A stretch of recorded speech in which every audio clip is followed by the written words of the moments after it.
पढ़ाई और भी मज़ेदार हो जाए जब खुद अवस्थी सर पढ़ाएं। उनसे जुड़ने के लिए उनके चैनल को सब्सक्राइब करें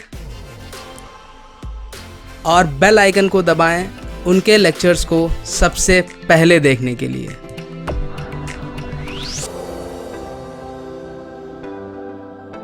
Hello students, welcome back to the next lecture of digital communication. We were studying information theory and coding and last lecture में हम लोगों ने बच्चों linear block codes पढ़ा था. In today's lecture, we'll be going to study cyclic codes. By the end of the lecture, you will be able to generate a cyclic code. सबसे पहले तो आप समझ जाओगे कि cyclic code क्या है. आप cyclic code के generation का method सीख जाओगे through systematic method and non-systematic method both. साथ ही साथ हम decoding भी पढ़ेंगे cyclic codes की. So before starting, let us have a very brief intro of what cyclic codes are. देखो, cyclic codes भी बच्चों एक तरीके के linear block codes ही होते हैं जो हम पुराने लेक्चर में पिछले लेक्चर में पढ़ के आए हैं.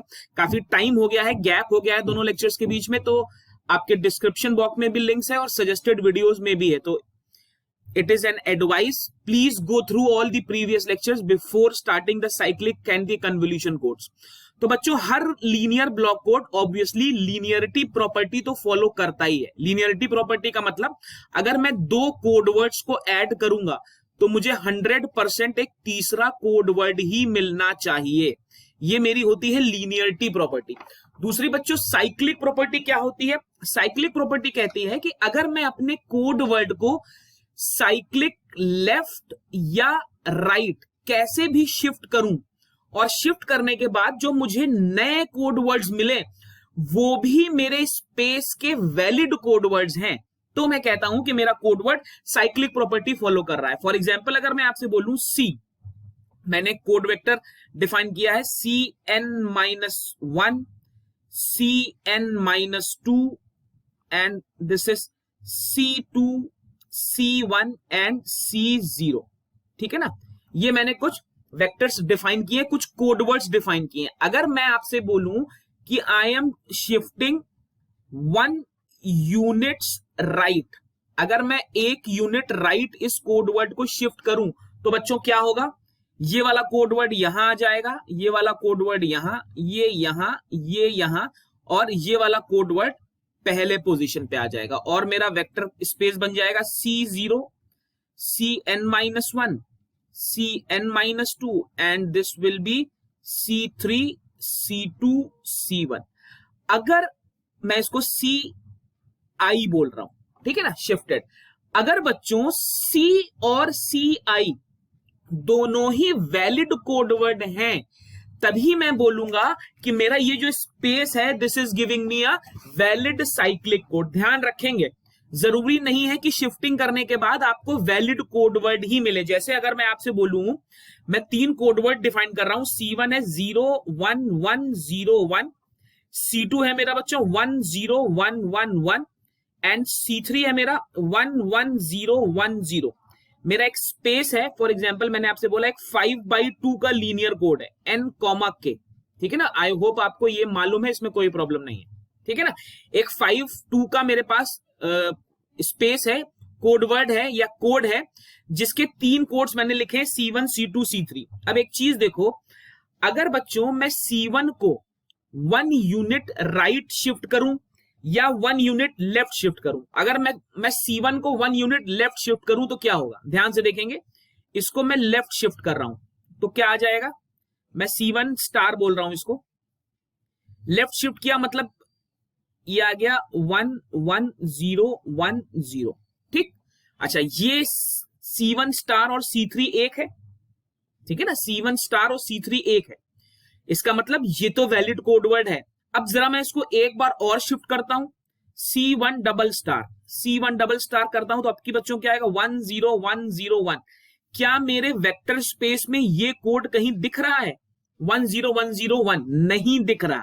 दैट मीन्स ये कॉम्बिनेशन साइक्लिक कोड्स का नहीं है. ध्यान रखेंगे, केवल एक कोड को शिफ्ट करने के लिए, एक कोड को शिफ्ट करने पर प्रॉपर्टी वैलिडेट हो रही है तो इसका यह मतलब नहीं है कि मेरा कोड साइक्लिक कोड हो गया.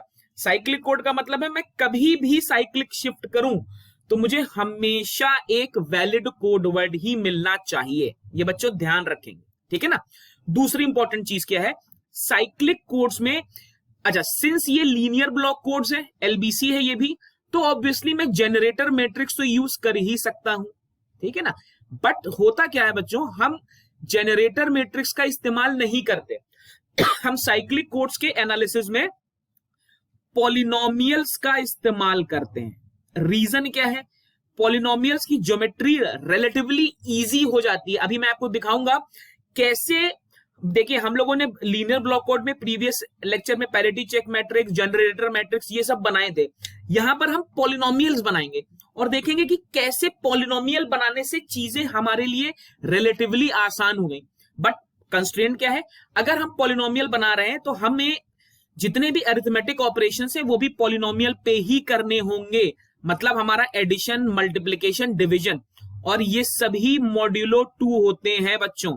मैं एक बार फिर से रिवाइज करा देता हूं। मॉड्यूलो 2 मतलब XOR operation, 1 modulo 2 is 0, 1 modulo 0 is 1, 0 modulo 1 is 1। मतलब अगर मेरे पास सेम इनपुट होंगे तो आउटपुट लो होगा या 0 होगा, अगर डिफरेंट इनपुट्स हैं तो आउटपुट हमेशा हाई होगा।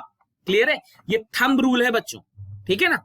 चलो ये तो हुआ बेसिक। अब क्वेश्चन आता है कि हम जनरेट कैसे करें। भाई the ultimate goal is to generate and then finally decode any code. जैसे यहां पर अगर हम साइक्लिक कोड की बात कर रहे हैं तो हमें साइक्लिक कोड का जनरेशन और डिकोडिंग दोनों पता होनी चाहिए। तो सबसे पहले हम जनरेशन पढ़ते हैं। अब जनरेशन में बच्चों मैं हेमिंग कोड का इस्तेमाल करने वाला हूं। हेमिंग कोड हम पहले पढ़ चुके हैं, बहुत डिटेल में पढ़ चुके हैं। तो पहले आप प्रोसीजर देखेंगे कि प्रोसीजर क्या है। प्रोसीजर के लिए सबसे पहले मैं कोडवर्ड लिखता हूं सी, जो मैंने ऊपर भी लिखा था, Cn-1, Cn-2, this is C2, C1, C0। अब अलग अलग बुक्स में ये नॉमेनक्लेचर्स अलग हैं। कुछ ने C0, C1, C2 से शुरू किया है, कुछ ने F लिखा है, कुछ ने P लिखा है, बट हम कोड वर्ड को C लिख रहे हैं। अब बच्चों जनरेशन के 2 मेथड्स हैं, ध्यान से समझेंगे। साइक्लिक कोड के जनरेशन के 2 मेथड हैं। पहला है मेरा non systematic approach, non systematic method. दूसरा है बच्चों मेरा सिस्टमैटिक मेथड, ठीक है ना। दोनों ही इजी हैं, कोई प्रॉब्लम नहीं है, बस कोर कॉन्सेप्ट समझना है। अब चाहे मैं नॉन सिस्टमैटिक मेथड यूज करूं, चाहे मैं सिस्टमैटिक मेथड यूज करूं, एक टर्म है जो मैं रिलेटिवली बार बार यूज करूंगा, दैट इज जनरेटर पॉलिनोमियल। अब इसको ध्यान से समझेंगे सब लोग। ये जो आपके सामने लेफ्ट पर हेमिंग कोड्स लिखे हुए हैं, ये मैंने इसीलिए लिखे हैं ताकि आप जनरेटर पॉलिनोमियल समझ जाओ। बहुत सी जगह आपको दिखेगा कि हम सीधे, या मैं आपको बता ही देता हूं, बहुत सी जगह आप बुक्स में देखोगे तो सीधे बोलता है x3 + x + 1। मुझे यही जनरेटर पॉलिनोमियल यूज करना है, बट ये नहीं बताता कि ये जनरेटर पॉलिनोमियल क्यों यूज करना है। तो हम देखेंगे कि यही जनरेटर पॉलिनोमियल हम क्यों यूज कर रहे हैं। तो सबसे पहले देखिए, अपने चार्ट पे देखिए, लेफ्ट पे मेरे पास इंफॉर्मेशन बिट्स हैं ये, और राइट पे उनके कोड वर्ड्स हैं, हेमिंग कोड। ये हम पूरा चार्ट डिराइव कर चुके हैं हेमिंग कोड में। अगर आपको याद होगा, this is the pattern for hamming code. Fine, 7,4, fine, total 7, 4 are the message bits या इंफॉर्मेशन बिट्स, जो यहां पर I1, I2, I3 और I4 के फॉर्म में लिखी हुई है। कोडिंग में 3 फॉर्मूले थे, PI is I1 XOR I2 XOR I3, ऐसे ही P2 I2 XOR I3 XOR I4, ये हम डिस्कस कर चुके हैं। तो मैं ये नहीं डिस्कस कर रहा अब कि ये चार्ट कहां से आया। ये चार्ट हमने मान लिया है कि आपको पता है। नहीं आता है तो हेमिंग कोड का लेक्चर एक बार फिर से देख लीजिए, वहां पर मैंने ये बताया है कि कैसे जनरेट होते हैं। चलो अब देखते हैं, अगर मैं इस लिस्ट में बच्चों पहला नॉन जीरो कोड देखूं, ध्यान से देखेंगे, पहला नॉन जीरो कोड। तो पहला नॉन जीरो कोड बच्चों है मेरा C1। क्या है ये? 0 0 0 1 0 1 1। ठीक, this is my first non zero code. अब इसका पॉलिनोमियल कैसे लिखेंगे? 0, दिस इज 0 1 2 3 4 5 6। ये फिक्स रूल है, हमेशा यही फॉलो करेंगे। 7 बिट का वर्ड है तो 1 से नहीं चालू करेंगे, 0 से चालू करेंगे। तो इसका पॉलिनोमियल कितना आएगा बच्चों? P1x अगर मैं लिखूं तो आ जाएगा ये x3 प्लस x प्लस 1, ठीक है ना। ये मेरा P1 आ गया। इनफैक्ट P1 नहीं लिखता हूं, C1 लिखता हूं क्योंकि मैं कोडवर्ड्स में ऑपरेट कर रहा हूं। C1x मेरा इतना आ गया। अब जरा ध्यान से देखिए, अगर मैं x इंटू C1x कर दूं तो मुझे क्या मिलेगा, x to the power 4 plus x square plus x, ठीक है ना। x to the power 4 plus x square plus x। अब क्या x इंटू C1x एक वैलिड कोड है? जरा इस कोड पर ध्यान दीजिए, ये इस कोड पे, this is a valid code word. तो मैं क्या देख रहा हूं, मैं C1x को अगर x से मल्टीप्लाई कर रहा हूं तो मुझे C2 मिल रहा है। मतलब ये जो पॉलिनोमियल मैंने बनाया है इसके मल्टीपल्स करके देखता हूं कि क्या इसके मल्टीपल्स करने पर मुझे नए नए पॉलिनोमियल्स मिल रहे हैं। अगर मैं एक्स स्क्वायर से मल्टीप्लाई करूं इसको, एक्स स्क्वायर इंटू C1x, तो मुझे क्या मिलेगा, मुझे मिल जाएगा x to the power 5 plus x3 plus x square, ठीक है ना। अब जरा ध्यान से इसको देखिए, क्या ये कोई वैलिड कोड वर्ड है? जरा C5 पर ध्यान दे सब लोग। क्या एक्स स्क्वायर से मल्टीप्लाई कर रहा हूं जब मैं C1 को, तो मुझे C5 नहीं मिल रहा, C5 मिल रहा है। ऐसे ही क्या होगा, हेमिंग 7,4 कोड की खास बात यह है, जब कभी भी मैं इस पर्टिकुलर पॉलिनोमियल से अलग अलग टर्म्स को मल्टीप्लाई करूंगा तो मुझे हर बार वैलिड कोड वर्ड ही मिलेगा। ध्यान रखेंगे, हर बार मुझे एक वैलिड कोड वर्ड ही मिलेगा। तो क्या मैं ये कह सकता हूं कि इस पर्टिकुलर पॉलिनोमियल से मैं बाकी सभी कोड वर्ड्स जनरेट कर सकता हूं? बिल्कुल कह सकता हूं। इसीलिए मैं 7/4 हेमिंग कोड के लिए अपने जेनरेटर पॉलिनोमियल को हमेशा ये लेता हूं। ये याद करने की बात नहीं है, आप चेक करके देख लो, you will always get these values. आपको हमेशा एक वैलिड कोड वर्ड मिलेगा जब आप अलग अलग पॉलिनोमियल से अलग अलग वैल्यू से मल्टीप्लाई करोगे। कभी मुझे x+1 से भी मल्टीप्लाई करना पड़ेगा। तो ये चार्ट आपको बनाना नहीं है ना, सीखना है, but as an engineering student आपको पता होना चाहिए कि क्यों इसको ले रहा हूं। दूसरी चीज, एक बात और समझिए, हर कोड वर्ड के लिए, मतलब अगर मैं 5/2 कोड ले लूं तो इसके लिए भी जेनरेटर पॉलिनोमियल यूनिक होगा। ध्यान रखेंगे। अब आपसे बताया जाता है, आप लोकल बुक्स में देखते भी हो कि जेनरेटर पॉलिनोमियल नहीं दिया बट हम ये ले रहे हैं, तो ये लॉजिक है। वहां पर कोड 7/4 का होगा और 7/4 कोड के लिए बच्चों यही जेनरेटर पॉलिनोमियल हमने हमेशा यूज करना है। क्लियर है? आई होप आपको लॉजिक क्लियर है। अब सिंस आपको जेनरेटर पॉलिनोमियल समझ में आ गया है, now we can move on to the concept of how to generate a non systematic code. पहले हम नॉन सिस्टमेटिक कोड पढ़ेंगे। Once non systematic code is completed फिर हम सिस्टमेटिक कोड पढ़ेंगे, ठीक है ना। ये देखिए बच्चों, यहां पर मैंने कोड वर्ड के अगेंस्ट सभी पॉलिनोमियल्स भी बना रखे हैं। तो अगर मैं नॉन सिस्टमेटिक कोड की बात करूं तो बहुत सिंपल है। नॉन सिस्टमेटिक मेथड में मुझे कुछ नहीं करना, मुझे सीधे सीधे नॉन सिस्टमेटिक में मुझे कुछ नहीं करना, मुझे सीधे सीधे इंफॉर्मेशन पॉलिनोमियल को जेनरेटर पॉलिनोमियल से मल्टीप्लाई कर देना है and I will get my code. It's very simple, सबसे बेसिक ऑपरेशन है। मुझे सीधे इंफॉर्मेशन को जेनरेटर पॉलिनोमियल से मल्टीप्लाई कर देना है and I will get my answer, ठीक है ना। आपको एक क्वेश्चन करके दिखा देता हूं, जहां पर मैं एक कोड वर्ड लूंगा 7/4 के लिए और जेनरेटर पॉलिनोमियल से मल्टीप्लाई करके आई विल शो यू कि मैं कोड कैसे लिखने वाला हूं। चलिए देखते हैं। ये बच्चों वो क्वेश्चन है जो हमें करना है। तो अब यहां पर देखिए आपको इंफॉर्मेशन बिट्स दे रखी हैं। तो इंफॉर्मेशन बिट्स देने से सबसे पहले हम क्या निकाल सकते हैं, यहां से हम ix पॉलिनोमियल निकाल सकते हैं। ix कितना आएगा बच्चों, 1 plus x plus x square, ठीक है ना। आई होप अब तक आप ये लिखना जानते हो। दूसरा 7/4 का कोड है तो जेनरेटर पॉलिनोमियल भी मुझे मालूम है कितना आता है, x3 प्लस x प्लस 1। तो सिंपल सी बात है, what will be the required code word will be ix into gx।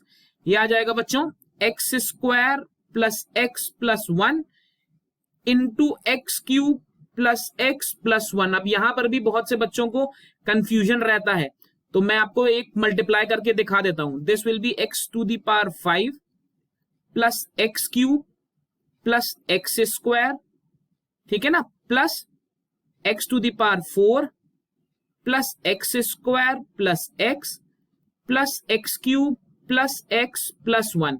तो सिंस ये मॉड्यूलो 2 एडिशन है तो सेम पावर वाले टर्म हट जाएंगे, ठीक है ना, एक्स स्क्वायर भी मेरा हट जाएगा, एक्स भी मेरा हट जाएगा। तो what I will get is c x will be बच्चों x5 प्लस x4 प्लस 1, ठीक है ना।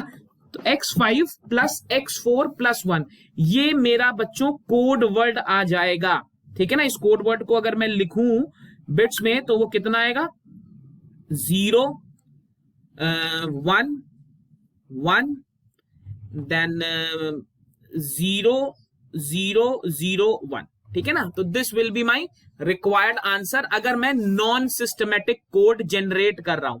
अब बच्चों देखते हैं कि अगर मुझे सिस्टमेटिक कोड्स जनरेट करने हो तो व्हाट इज द प्रोसीजर। हम इसी क्वेश्चन को अभी सिस्टमेटिक कोड से भी करेंगे।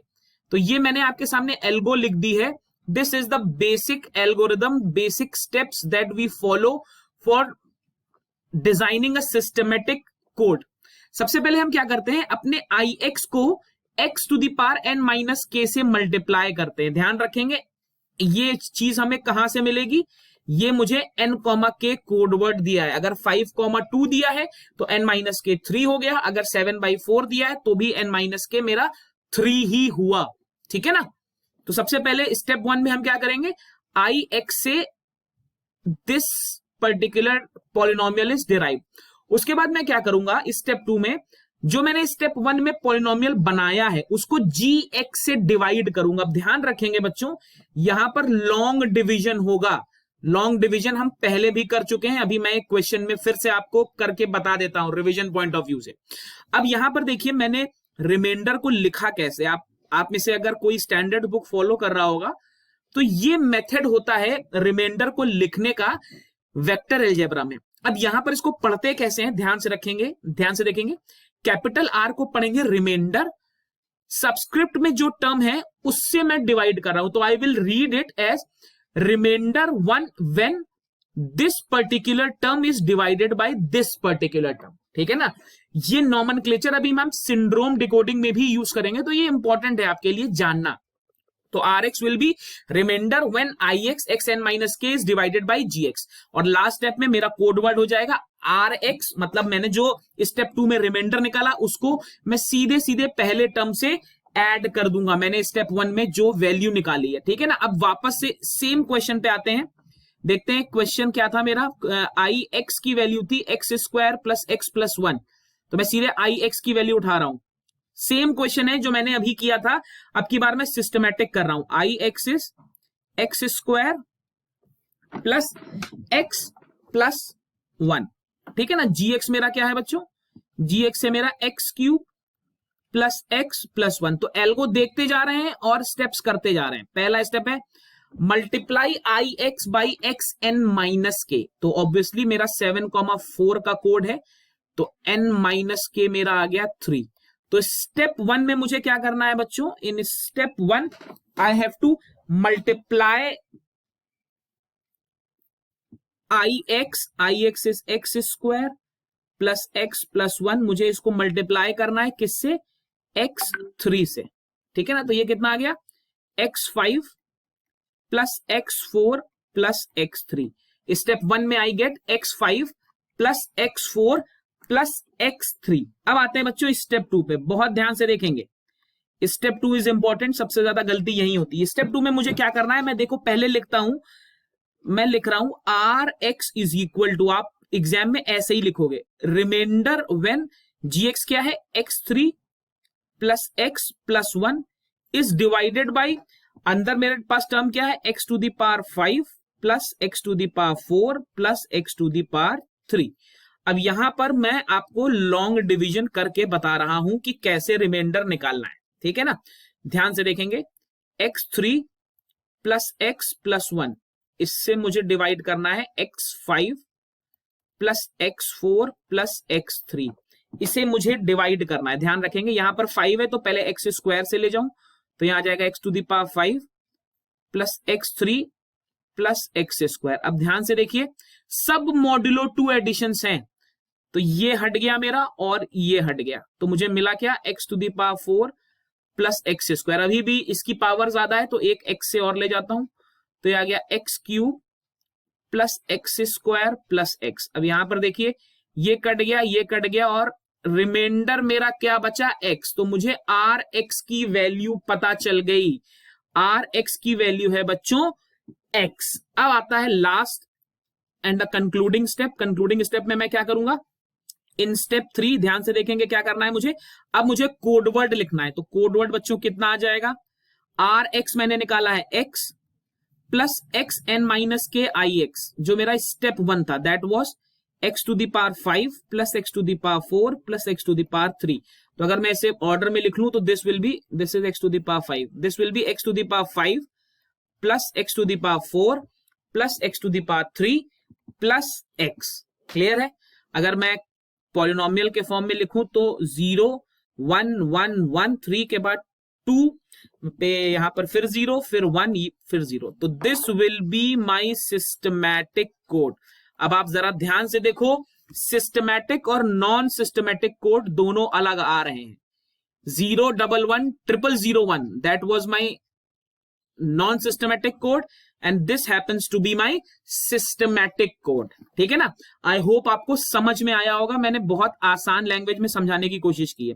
अब अगर हमने कोडिंग की है तो ऑब्वियसली हमें डिकोडिंग भी पता होनी चाहिए। तो the next question is, how do we decode a cyclic code, decoding of a cyclic code. तो बहुत सिंपल सा फंडा है, पहले ही बता चुका हूं, कोई भी लीनियर ब्लॉक कोड हो, हम एक ही मेथड यूज करते हैं, सिंड्रोम डिकोडिंग। ठीक, अब सिंड्रोम डिकोडिंग यहां पर बहुत आसान है। क्यों आसान है ये भी मैं आपको समझाता हूं। देखिए, सिंड्रोम वेक्टर मुझे जनरेट कर लेना है। ध्यान से देखेंगे, मैं कुछ नॉमेनक्लेचर्स लिख रहा हूं। मान लेता हूं कि रिसीव्ड कोड वर्ड है मेरा, रिसीव्ड कोड वर्ड है मेरा Vx। ठीक, मैं 7,4 पर कोडिंग कर रहा था और मेरा रिसीव्ड कोड वर्ड है Vx। अब एक चीज देखो, कोडिंग करते समय हमने एक बहुत कॉमन चीज देखी है, दैट इज जनरेटर पॉलिनोमियल। ठीक है ना, जनरेटर पॉलिनोमियल। अब साइक्लिक कोड की खास बात यह है कि जितने भी वैलिड कोड वर्ड होंगे भाई, उन सभी कोड वर्ड्स में Gx जरूर आ रहा होगा। यहीं से हमने स्टार्ट किया था। हर वैलिड कोड वर्ड Gx का मल्टीपल जरूर होगा। ये हो ही नहीं सकता कि मेरे वेक्टर स्पेस में एक वैलिड साइक्लिक कोड है और वो Gx का मल्टीपल नहीं है। क्यों नहीं हो सकता? क्योंकि भाई Gx ही तो जनरेटर पॉलिनोमियल था, यहीं से तो मैंने सारे कोड बनाए थे, तो हर कोड के अंदर Gx तो होना ही चाहिए। तो भाई अगर हर कोड के अंदर Gx होना चाहिए और मैं आपसे बोलूं कि एक रिसीव्ड कोड वर्ड है Vx, तो अगर मैं Vx को Gx से डिवाइड कर रहा हूं तो 100% रिमाइंडर 0 ही आना चाहिए। कब? जबकि this is a valid code word. अगर ये वैलिड कोड है विद जीरो एरर, अगर रिसीव्ड कोड वर्ड में कोई एरर नहीं है, वो भी एक वैलिड कोड वर्ड है, तो भाई उसमें भी तो Gx होना चाहिए, और अगर उसमें Gx होना चाहिए तो Vx अपॉन Gx का रिमाइंडर 0 आना चाहिए। तो मैं क्या सिंड्रोम ऐसे डिफाइन कर सकता हूं? Syndrome is defined as remainder when this is my syndrome. तो बच्चों अगर एरर नहीं है, इफ एरर इज 0, तो Sx भी 0 आना चाहिए। और यही मेरा लीनियर ब्लॉक कोड में भी मैंने देखा था, जहां पे मैंने इतनी बड़ी मैट्रिक्स बना के यही तो चेक किया था बच्चों कि एरर 0 सिंड्रोम 0 आ रहा है कि नहीं। अच्छा, मान लेता हूं कि वहां पर एरर थी, यह भी तो हो सकता है कि उस कोडवर्ड में एरर हो। तो अगर मान लिया मैंने आपसे बोला कि कोडवर्ड में एरर थी और मेरा रिसीव्ड कोडवर्ड है Vx is equal to Cx plus Ex, जहां पर Ex मेरा एरर पॉलिनोमियल है, ये भी हम पहले डिस्कस कर चुके हैं। This is my error polynomial. अब क्वेश्चन ये आता है कि एरर पॉलिनोमियल हम बनाएंगे कैसे? तो ये भी बच्चों हम पहले डिस्कस कर चुके हैं। 1 2 3 4 5 6 7, 1 2 3 4 5 6 7, 1 2 3 4 5 6 7, 1 2 3 4 5 6 7, इस तरीके से एंड तक। ये है मेरी ई एक्स की वैल्यू। यहां पर क्या है बच्चों? 0, कोई एरर नहीं है। 0 मतलब कोई एरर नहीं। यहां पर x, ठीक है ना, यहां पर 1 आएगा, sorry, this will B 1 E x. यहां पर ई एक्स क्या है? x, ठीक है ना, 0 1। यहां पर ई एक्स क्या है? X square. ऐसे में अलग अलग ई एक्स की वैल्यूज निकाल सकता हूं और ई एक्स की वैल्यू चेक करके बता सकता हूं भाई एरर पॉलिनोमियल अगर ये आ रहा है जब डिकोडिंग करेंगे तो मेरी एरर इस पोजीशन पे, ये मुझे पोजीशन ऑफ एरर बताता है। हमने बहुत डिटेल में पिछले ही लेक्चर में किया है ये पोजीशन ऑफ एरर, ठीक है ना। अच्छा, यहां से मैं सिंड्रोम भी चेक कर सकता हूं, एस एक्स। अगर कोई एरर नहीं है तो सिंड्रोम पॉलिनोमियल 0 आएगा, ठीक है ना। अगर एरर है, मतलब पहली पोजीशन पर एरर है तो 1, अगर दूसरी पोजीशन पर एरर है तो x, then x square, then आगे। ये मैं एस एक्स निकालूंगा, मुझे निकालना पड़ेगा ये डायरेक्टली। इनफैक्ट आप ये चार्ट नहीं याद करो, इसको याद करने की कोई जरूरत नहीं, ये तो मैं कोड वर्ड पे बनाऊंगा, ये आपको पहले से पता है। अगर आप मेरे लेक्चर्स फॉलो कर रहे हैं तो आपको पहले से पता है कि क्या लॉजिक आने वाला है। चलो अब जरा सिंड्रोम को डिफाइन करते हैं स्टैंडर्डाइज। यहां से एस एक्स का वैल्यू कितना आएगा? रिमाइंडर ऑफ जी एक्स, और अब की बार वी एक्स को मैंने क्या ले लिया है? वी एक्स को मैंने ले लिया है सी एक्स प्लस ई एक्स, ठीक है ना। ब्रैकेट ओपन कर लेता हूं तो ये आ जाएगा remainder of g x into c x plus remainder of g x into e x. अब यहां पर देखो भाई, ये तो 0 ही आना है क्योंकि सी एक्स तो वैलिड कोड वर्ड है, इसमें तो कोई डाउट ही नहीं। तो क्या मैं लिख सकता हूं कि अगर एरर आ रही है तो सिंड्रोम ऐसे कैलकुलेट होगा। अब ई एक्स कहां से निकालना है मुझे? ई एक्स मुझे इस चार्ट से निकालना है, ठीक है ना। इसके करस्पॉन्डिंग मैं एस एक्स डिसाइड कर सकता हूं। तो ये मेथड है बच्चों डिकोडिंग का। कोडिंग और डिकोडिंग दोनों में ही अगर आप डायग्राम की बात करो तो हम शिफ्ट रजिस्टर्स यूज करते हैं। अगर मुझे साइक्लिक कोड का कोडर या इनकोडर कुछ भी डिजाइन करना है बच्चों तो मैं शिफ्ट रजिस्टर्स का इस्तेमाल करूंगा। क्यों? क्योंकि मैं साइक्लिक प्रॉपर्टी एक्सप्लॉइट कर रहा हूं, मैं बिट्स को शिफ्ट कर रहा हूं। तो डायग्राम में मैं सिंपल शिफ्ट रजिस्टर बना के भी काम चला सकता हूं। अब फटाफट से डिकोडिंग का भी एक क्वेश्चन कर लेते हैं and then we'll end this lecture. चलिए बच्चों, ये क्वेश्चन है जो हमें करना है, हमें इस कोड वर्ड को डिकोड करना है और हमें दिया हुआ है कि इस पोजीशन पर एरर है। अब सबसे पहले डिकोडिंग का मतलब तो हमें ये आइडेंटिफाई करना है क्या सही कोड वर्ड है या गलत है। अगर गलत है तो कहां पर गलती है, अगर सही है तो कोई बात नहीं। चलो सबसे पहले सी एक्स पॉलिनोमियल लिखते हैं। सी एक्स पॉलिनोमियल बच्चों क्या आएगा? X to the power 6 plus 5 plus 4 plus 3 2 plus 1 plus 1। Fine, this will be the polynomial c x. इसमें आई गेस किसी को कोई गलती नहीं होनी चाहिए।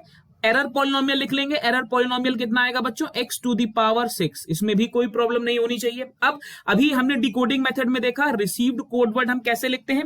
वी एक्स की वैल्यू होती है सी एक्स प्लस ई एक्स। ध्यान से समझेंगे, हमें डिकोड करना है, ठीक है ना। तो रिसीव्ड कोड वर्ड बच्चों क्या होना चाहिए? V x should be x to the power 6 plus x to the power 4 plus x plus 1 plus x 6। This gets cancelled and what I get is Vx का वैल्यू आ जाएगा x to the power 4 plus x plus 1, ठीक है ना। अब next step क्या है? मुझे syndrome निकालना है। सिंड्रोम का फॉर्मूला क्या है? Remainder when gx divides vx, ठीक है ना। मुझे रिमाइंडर निकालना है थ्रू लॉन्ग डिवीजन, जब ये पर्टिकुलर डिवीजन हो रहा है। तो चलिए लॉन्ग डिवीजन करते हैं। x to the power 3 plus x plus 1, ये डिवाइड करेगा मेरे vx को, which is x to the power 4 plus x plus 1। This is x, this will be x to the power 4 plus x square plus x। तो यहां पे ये cancel, I will get x square plus 1। देखिए यहां पर degree कम हो गई है तो अब कोई प्रॉब्लम नहीं, मुझे फर्दर डिवाइड नहीं करना है। ध्यान रखेंगे, जब तक रिमाइंडर की डिग्री हमारे इस पर्टिकुलर टर्म से कम नहीं हो जाती तब तक हम डिवाइड करते रहते हैं। तो यहां पर मुझे रिमाइंडर या सिंड्रोम क्या मिल गया? X square plus 1। अब यहां पर देखिए फिर से मुझे पुराने चार्ट का इस्तेमाल करना पड़ेगा। पुराना चार्ट मेरा ये था। इस चार्ट को जब आप कंप्लीट करोगे तो भाई जब 6 पोजीशन पर एरर आएगी उस समय 1 2 3 4 5 यहां पर x टू द पावर 6 होना चाहिए। और यहां पर बच्चों जब आप सिंड्रोम कैलकुलेट करोगे तो एस एक्स की टेबल जब बनाओगे, एस एक्स की टेबल जो मैंने कहा था आपको याद करने की जरूरत नहीं है, तो वो एक्स स्क्वायर प्लस 1 ही आएगी सभी टर्म्स के साथ, ठीक है ना। तो अब यहां से मैं क्या देख रहा हूं कि सिंड्रोम है एक्स स्क्वायर प्लस 1, मुझे डिकोडिंग में सिंड्रोम एक्स स्क्वायर प्लस 1 मिल रहा है। इसका क्या मतलब है? इसका मतलब है कि पॉसिबिलिटी है कि 6th पोजीशन पर एरर रही होगी। तो मैं क्या करूंगा, आपकी बार I will estimate my code word. ये हम पहले भी कर चुके हैं, एस्टिमेटेड कोड वर्ड। मैं बार बार बोल रहा हूं कि please revise the previous lectures. तो एस्टिमेटेड कोड वर्ड कितना आएगा? CX will be received code word plus the estimated error. Estimated error किस पोजीशन पे? इसके करस्पॉन्डेंस, मेरा जो सिंड्रोम, इस सिंड्रोम के करस्पॉन्डेंस जो मेरा एरर वेक्टर आया था एक्सपेक्टेड, वो obviously x to the power 6 ही आएगा। तो CX is VX is x to the power 4 plus x plus 1 plus this is x to the power 6। अब अगर आप एस्टिमेटेड कोड वर्ड को अपने रिसीव्ड कोड वर्ड से कंपेयर करोगे तो यहां पर देखोगे they are same, that means V is the correct received code, this is the correct code। जो मुझे कोड रिसीव हुआ था वो वही है जो ट्रांसमिट भी हुआ है, ठीक है ना। तो this is how we perform decoding. देखो आपके सेमेस्टर पॉइंट ऑफ व्यू से, अब आपके पास टाइम ज्यादा है नहीं ऑब्वियसली, तो सबसे इंपॉर्टेंट होता है इस पूरे लेक्चर में systematic code generation.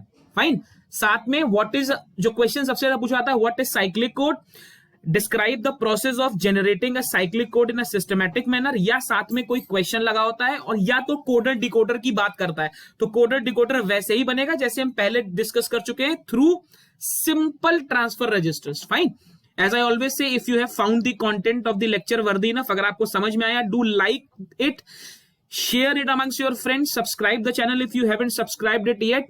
In the next lecture we'll start and finish the convolution code. Till then, stay healthy, stay safe, and most importantly, study well. Thank you.